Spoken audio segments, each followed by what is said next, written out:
Good morning, everybody. We are very fortunate to have Jolana Hollister here, which I just got used to saying yesterday. Because when she went to school here, she was Jolana Babichek. And she graduated, I won't give the year, but she's from the Czech Republic. She went to St. John Fisher University, just like Shipper and myself.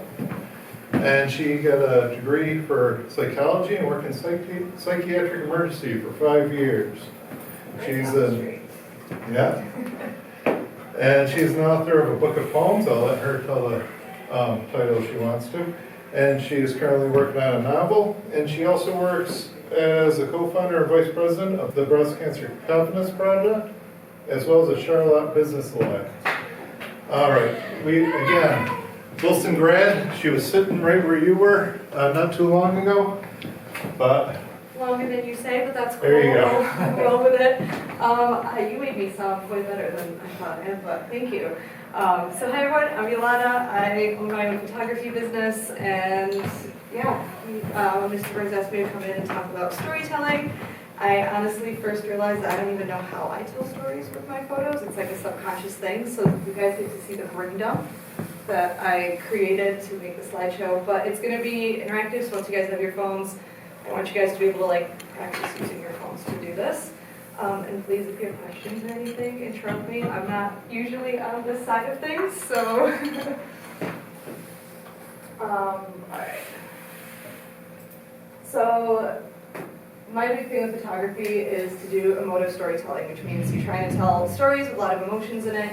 I photograph weddings, engagements. I do a lot of commercial work as well, which you might not think you need to do storytelling, but that's still something that you're trying to, if you're an advertising company, get someone to buy your product. And then I also work with a lot of families. So for me, it's all about capturing the emotion. And this is a little bit about how to go about telling a story. So I'm sure Mr. Burns might have mentioned some of these, but you gotta know what you're talking of, like what your story is gonna be before you go and do the photo or the video that you guys have for your project. You have to know what the mood or the vibe is. So is this going to be something educational? Is this going to be something that's meant to anger your viewer? Or is it meant to convince them of something, which goes into the last point, what is the ultimate goal of your story? So you have to kind of think of what the ultimate goal is before you go to do the photos. That changes how you go about the photos. If it's something super happy, you might use a lot of bright colors. If it's something that's a little bit more of a depressing mood, you might mute your colors. You might if you want to get a feeling of clutterness for the viewer, you might have a lot of objects in it. If you want it to be a little bit more clean, that's like the editorial look. It just gets you kind of going in the right direction with your project. So, I know it's early and I'm still asleep, but when you guys look at the bottom photo, what do you guys think they are trying to sell? Clothes. Yes. What type of clothes? Gym clothes. Yep, awesome. And then when you wear that gym clothes, what feeling do you think they're trying to give you? Like, what are they trying to? Feeling? What? Comfortable feeling? Yes. Any other? That's a good one. So they're selling the shirts. Tango Charlie is a local company that does gym apparel. So you guys hit it right on the head. And they're not your typical gym brand that's all about like the grunge and sweating and, having the biggest muscles. They're more about being kind of happy and making the gym something that's approachable for anybody. So when we did their photos, we had to make something that's a little bit less like working out and a little bit more friendly to whoever wants to wear their clothes. The top photo, any guesses on what's happening in the top photo? Wedding? Yep, right. Does this look like a formal time during the wedding? What part of the wedding? Reception, Yes. And why do you say that? the drinks, and everyone just hanging out. Yep, exactly. So for that was the speeches. They were cheering to one of the speeches. But think about if you only got a little piece of that image, it wouldn't quite tell the full story, right? So if we just got the girl smiling in the back, it could be a dinner party. You wouldn't know. If we got just the two of them and cut out everything around, it could be the two of them cheering to, not at a reception. So when it comes to storytelling, you also want to make sure you're really including enough in there so that your viewer understands the whole concept. When it comes to video, that's easier. You can zoom in and zoom out. For photos, I always kind of look at it as you want a series of 3 photos. You want a photo that shows off exactly the image, like what you're trying to sell. So let's say the Darth Vader. You want it up close. You want a zoomed out one that shows it in its natural environment. So like who would be playing with this? Who would have this? And then you want up close where you maybe just get like the sword, or it shows, if you do sneakers, the stitching on the sneakers. Those are kind of how you look at when you do the storytelling. Okay, so composition is huge in being able to tell stories and in photos. Our brains really are used to things being a certain way. And so when we do photos or video, we want to make sure we match that because that is the most appeasing and appealing to a viewer. And the more appealing, the more they're going to want to look at that image or watch that video. And that's you getting that point across to the viewer. So the rule of thirds is my favorite composition technique in photography and in video. Pretty much the goal is you want your product or person or subject to take up 1/3 of the photo. So if you look at the tic-tac-toe, you want them to be in any of the whole empty lines. It could go across, up and down, or it can be like I have her right on that line with more space to one side of her. And you want the more space to be where you're looking. So imagine this is your photo. If I'm standing here right at the edge, I'm going to want to have my subject turned this way. And if I don't want them looking at the camera, I want them looking in that direction because your eye is going to follow that flow towards that side, and that's where most of the empty space is. If I'm looking this way, it literally cuts off right here, and the eyes don't like that. The brain likes to be able to kind of have that image continue, and that's what makes it nice and warm and fuzzy for the brain. Leading lines. All right, in that photo, and it's a little small, I should have made it bigger, but what lines do you guys see in that photo? There's lines everywhere in the world around us, and we can use those to our advantage when taking photos. So in there, where do you guys see the lines? The shelves. Yep. The ceiling? Yes. Any other lines? It's kind of a trick question. So those are the main ones, the ceiling and the shelves. See how it all points in towards the people? Mm-hmm. So that gets your eye to draw right in there. What's another big one is like a road. You'll have people standing right in the middle, right, and it kind of goes in. If you have a road and the person stands a little to the side and it cuts them off with the lines, it looks funny to us. So that's when you want to move your subject to be right, like in line with it. The other lines here are one that actually I don't like, even though I took this photo, is her reaching for the food. It actually kind of cuts her head off. And it's a line, but we're advertising the shirt and we had to make sure the surprise I'm hungry is readable. So you sometimes have to sacrifice things to make sure that the point of your photo or video are coming across. But those are other lines. People are lines. Everything has lines, and you gotta kind of see where they're going. And then the horizon line is exactly what that sounds like. It's where the sky meets the land. Your backdrop meets the floor. It's something that you want to make sure when you're doing photos outside, you're aware of that line because your angle will change drastically. You can stand in the same spot, and if I go down a little bit, there is no horizon line. You only see the ground. If I go up too far, all you see is the land and maybe just like a head. So you want to kind of see where that line is and where it cuts people or objects. So when you set a scene, you have 4 kind of big things that I look at. I look at the background. You guys ever take a selfie and then you see how messy it is behind it and you're like, ooh, this doesn't look as good?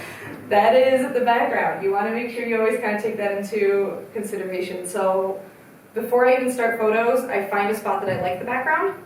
If I'm in a place that I have control over it, I will move things. If it doesn't belong in the story, if it doesn't help add to the story, it doesn't need to be there. You want to remove it.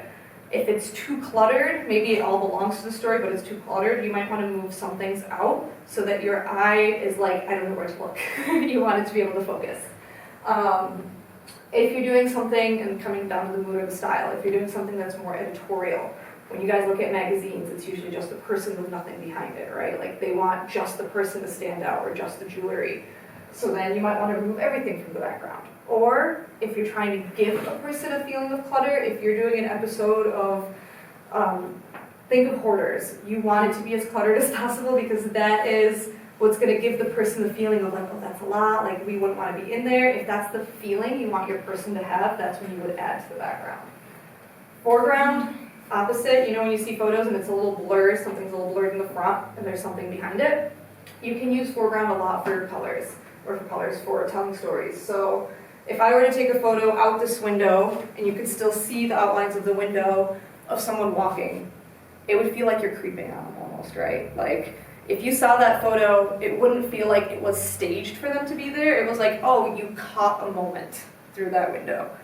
So if you're doing like a documentary, you might want to have more of those types of videos or photos because it gives the idea of you aren't involved in that scene, you just took it from far away. If you remove that window, walk right up to them and take that same photo, it might look like that was staged, it was part of it, you asked them to be there. So that kind of gives your viewers different feelings.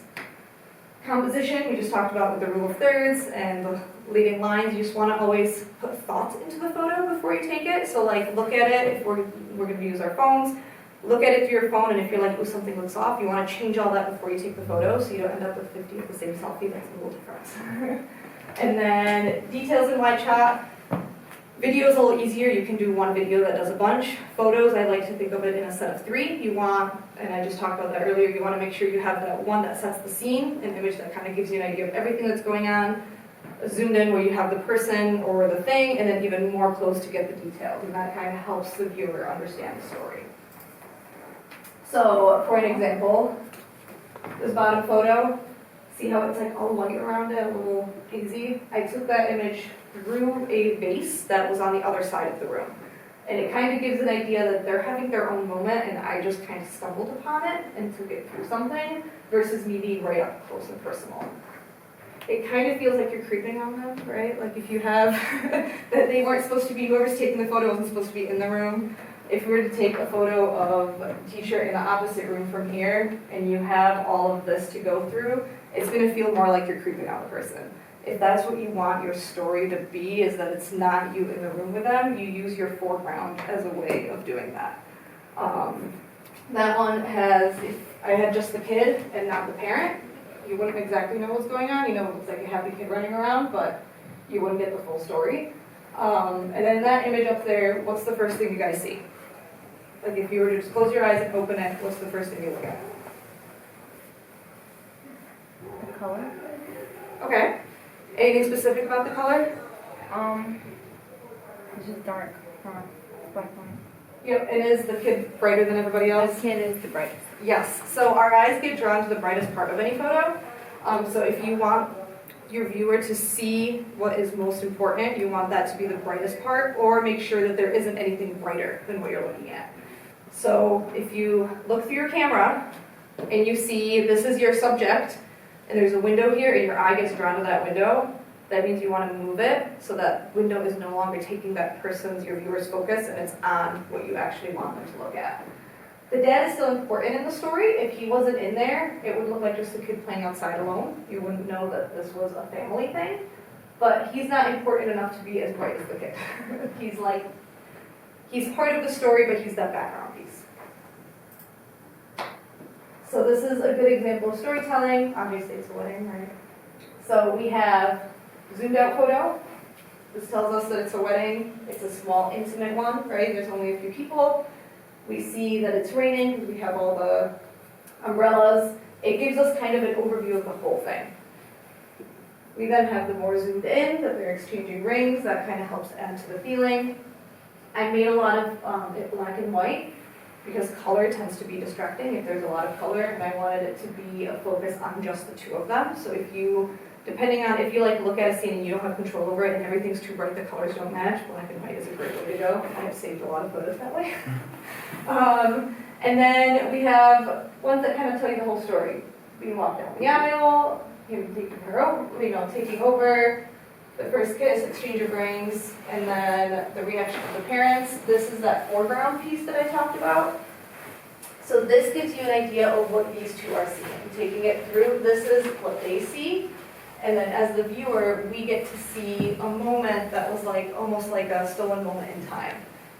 If these guys were gone, you wouldn't know that it's a wedding. You wouldn't know, you could guess, but you would just see 3 people standing in the middle of the woods with an umbrella. It wouldn't give you the full story.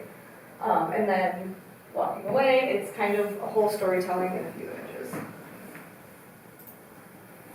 Okay, so you guys have your phones? Mhm. Why don't you take your phones out? These are the 5 settings that you guys can play with on your phones to be able to do the best photos and videos and to help you with the storytelling process. So what type of phones do you have? 11, no, iPhone 11. I don't know, sometimes we mess with wrong. Okay.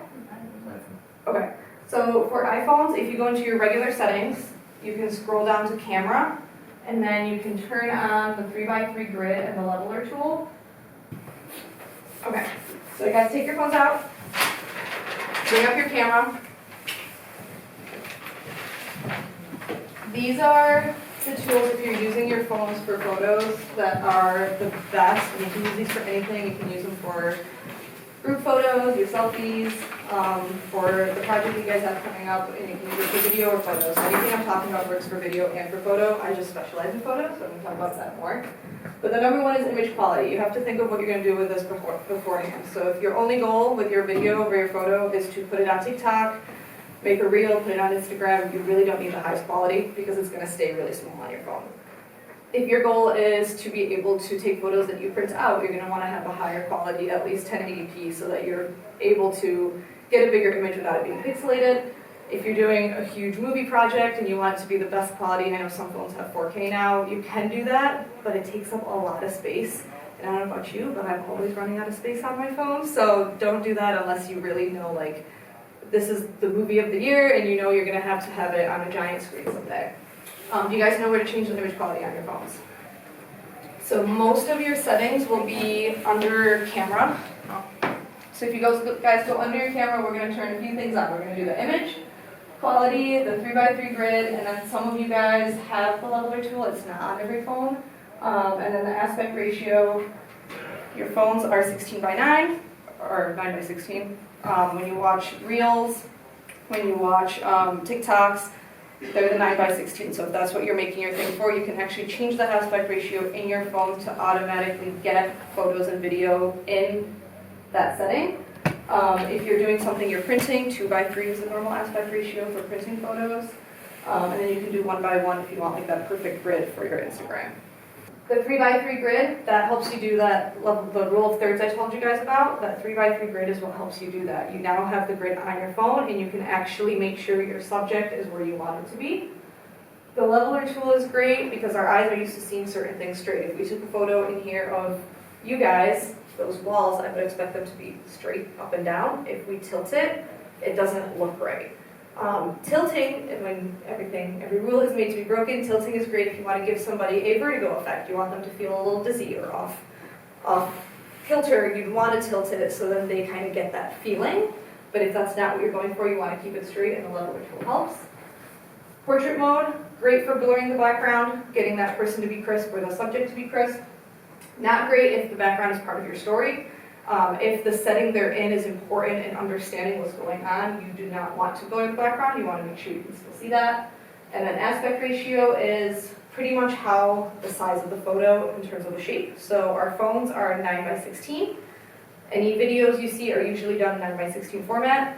You know when you take your photo and then you put it into a story and it zooms in on it, it kind of takes away. Because most photos are on phones set to be in the 1:1 or 2:3 aspect ratio. On most phones you can change that. So if you know the direct goal is only to put it in your story, you can just in your camera change the aspect ratio to 9:16 and then it's not going to zoom in, it's not going to change that, you're going to have that exact image is going to go up. 1:1 is great for stories. 2:3 is kind of the universal one that most photos are taken in, so if you're planning on printing, it's going to do it that way. So this is kind of what my brain goes through when I take photos. This is they see me float in my hidden ducky. I use it as a prompt when I need it. But this is kind of what my brain went through to go from that image, which looks like crap. The little horizon line is cutting through his head. It really just doesn't look like something you want to go grab or buy, to kind of how I set it up This one, way too zoomed in, right? Kind of makes you feel like claustrophobic or it's taking up the whole image. That doesn't really want to make you buy it. It also doesn't let you know the size of it, anything like that, so that I didn't use rule of thirds on there. Here I have them too close to the backdrop. If you take a photo of me right against this is going to be clear. I always get a mugshotty feel with these, especially with bad lighting. You get that like shadow that makes it look like you've got more hair. So I like bringing it a little further away from your backdrop. And then there you see the lines. You guys see the like bright line that goes through it? Those are shadows. That's these lights reflecting off of the image. So I turned the lights off and I got rid of those shadows. So sometimes think about the lights above us. Cause a lot of issues in our photos. I threw some stuff in here. It didn't look balanced.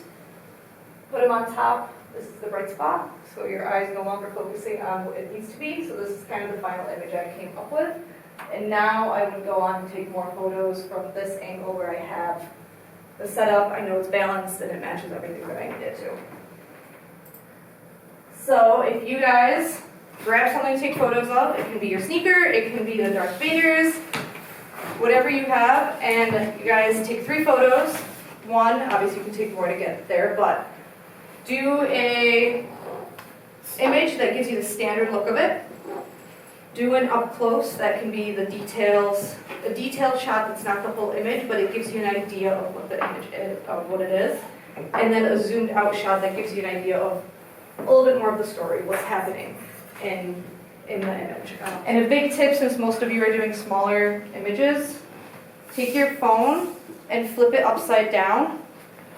Because if you're taking an image of this and going from here, it's going to be a funky angle. If you flip it, the camera is more on the level, and it's going to actually give you a better idea of the image, or of what you're taking a photo of. So if it's something smaller, when in doubt, flip your phone upside down, and you're going to get a better angle of it.